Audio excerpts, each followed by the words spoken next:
Assalamualaikum warahmatullahi wabarakatuh. Halo Sobat Ekonomi Syariah, balik lagi di podcast kita, tempat kita ngobrolin isu-isu ekonomi Islam dengan cara santai tetapi tetap berisi. Hari ini kita akan membahas tentang regulasi koperasi syariah di Indonesia dan gimana sih pengaruhnya terhadap infrastruktur koperasi kita. Langsung saja, jadi regulasi itu ibarat fondasi hukum dari koperasi syariah, di mana tanpa regulasi yang jelas dan kuat dapat berkembang dan nggak punya kepastian hukum. Bener banget, regulasi juga ngasih perlindungan baik buat koperasinya maupun buat anggotanya. Nah, di Indonesia regulasi di koperasi syariah itu masih banyak mengacu pada Undang-Undang Nomor 25 Tahun 1992 tentang perkoperasian.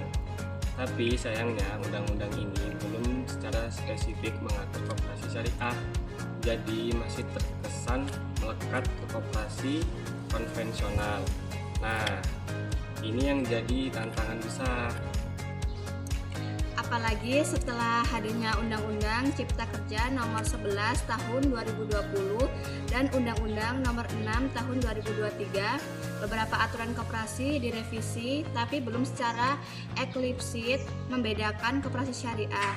Jadi dibutuhkan regulasi khusus yang bisa menangani kebutuhan dan karakteristik koperasi syariah.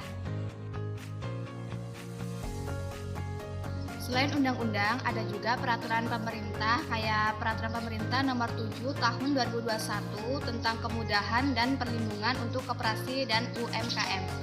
Dan jangan lupa Peraturan Pemerintah Nomor 33 Tahun 1998 soal model penyertaan dari pemerintah ke koperasi. Ini penting banget karena banyak koperasi syariah masih kesulitan modal.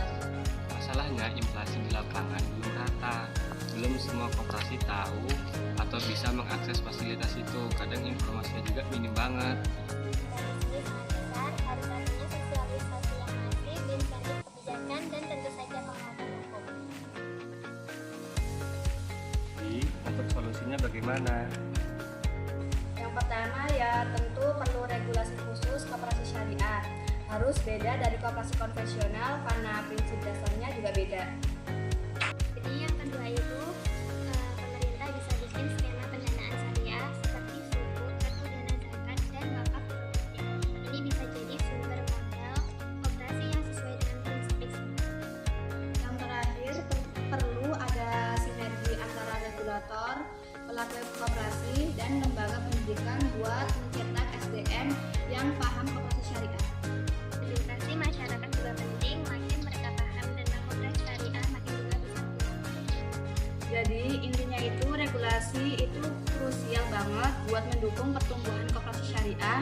Tanpa payung hukum yang jelas, koperasi syariah susah untuk berinovasi dan berkembang.